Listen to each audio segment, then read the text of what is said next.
Welcome back.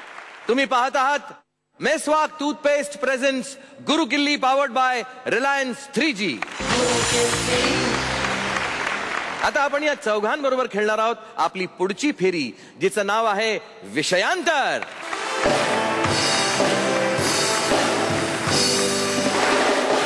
या फेरीत तुमच्या समोर 4 विषय मांडले जाणार आहेत: कला, क्रीडा, साहित्य, राजकारण. मी ज्यांचं नाव घेईन त्यांनी यातला एक विषय निवडायचा आहे. तो विषय निवडला की तो विषय बाद होईल. असे विषय बाद होत जातील. प्रत्येकाला एकच प्रश्न विचारला जाईल. ठीक आहे.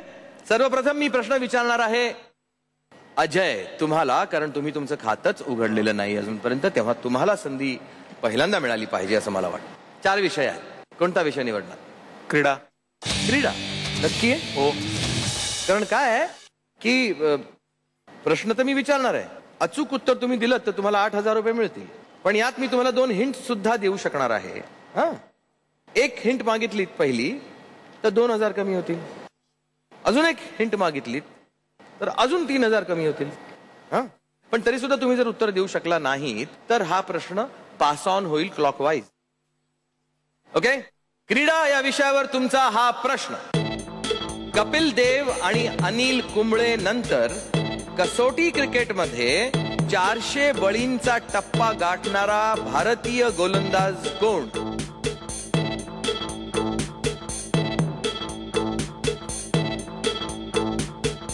Sir hint. या ऑफ स्पिनरचा अँड्र्यू सायमनशी झालेला वाद गाजला होता.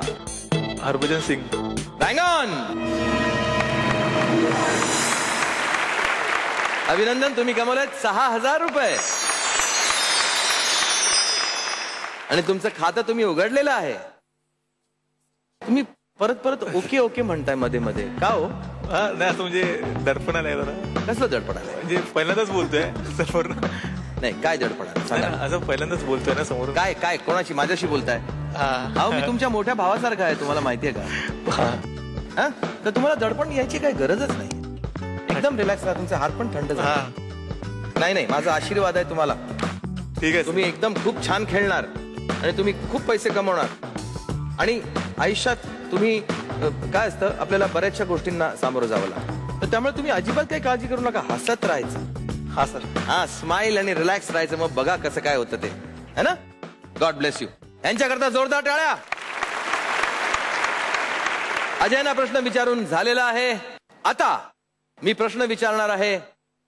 शिल्पा, तुम्हाला 3 विषय राहिलेले आहेत. एक विषय निवडा. आर्ट्स, कला. नाही, एक काहीतरी ठरवा. कला. ठीक आहे.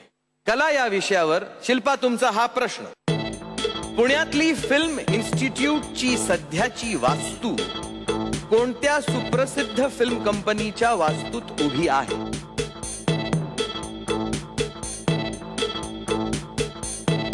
पहिला हिंट: या फिल्म कंपनीने संत तुकाराम, संत ज्ञानेश्वर यासारख्या अनेक अजरामर चित्रपटांची निर्मिती केली होती.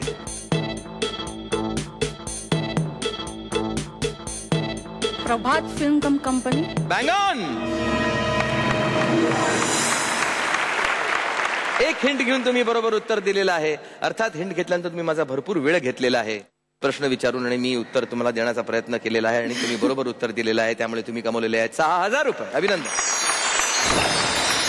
शिल्पा, मी आता तुम्हाला मदत केली आहे ना? Yes sir. हा, तुम्ही बरोबर उत्तर पण दिले, तुम्हाला 6,000 मिळालेले आहेत. मग आता मला तुम्हाला काहीतरी सांगावं लागेल. हा सर, विचारा मला. तुम्ही डान्स करता का? नाही सर, अजिबात नाही. का हो? मी स्वप्नात सुद्धा नाचू शकत नाही. का? काय होतं स्वप्नात? जर तुम्ही नाचलात तर काय होणार मला? सर, मी नाही नाचू शकत. बर, मग तुम्ही गाऊ शकता का? नाही सर. गाऊ पण शकत. मग तुम्ही काय करू शकता? म्हणजे उत्तरं चांगली देऊ शकता हे आम्हाला माहिती. Are you a good cook? तुम्ही जेवण खूप चांगलं करता? हो सर. स्वयंपाक चांगलं करता? बनवते. काय काय स्वयंपाक करता? नॉनव्हेज. नॉनव्हेज म्हणजे वास्ट आहे हो. नॉनव्हेज म्हणजे काय? फिश मध्ये बऱ्याचशा कुकिंग रेसिपीज आहेत. पापलेट. Seafood. येस. जे तुम्हाला लहानपणापासून आवड आहे की घरात बनतं? काय घरात बनतं पण आणि मी बनवते पण. मला पाणी आलं, कारण नॉनव्हेज मी खातो, व्हेजिटेरियन सुद्धा खातो, दोन्ही खातो, पण फिश वीक पॉइंट आहे. आमचा सुद्धा. हं? कुठच्या तुम्ही राहणार आहे? वैभववाडी सर, सिंधुदुर्ग, कोकणात. तरीच तुम्ही सिंधुदुर्ग किल्ल्यात गेलात? नाही सर. तुम्हाला माहितीये का, सिंधुदुर्ग किल्ल्यात असं एकमेव नारळाचं झाड आहे ज्याला फांदी फुटलेली आहे.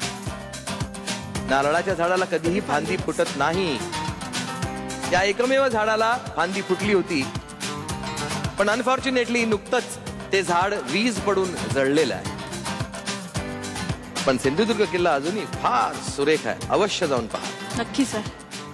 2 मेंबर्सना प्रश्न विचारून झालेले आहेत. 2 विषय अजूनही बाकी आहेत. ते विषय कोणते आहेत हे तुम्हाला माहिती आहेत, पण कोण निवडणार हे आपण नक्कीच बघूया. तत्पूर्वी घेऊया एक छोटीशी विश्रांती. कुठेही जाऊ नका, पाहत रहा गुरुकिल्ली.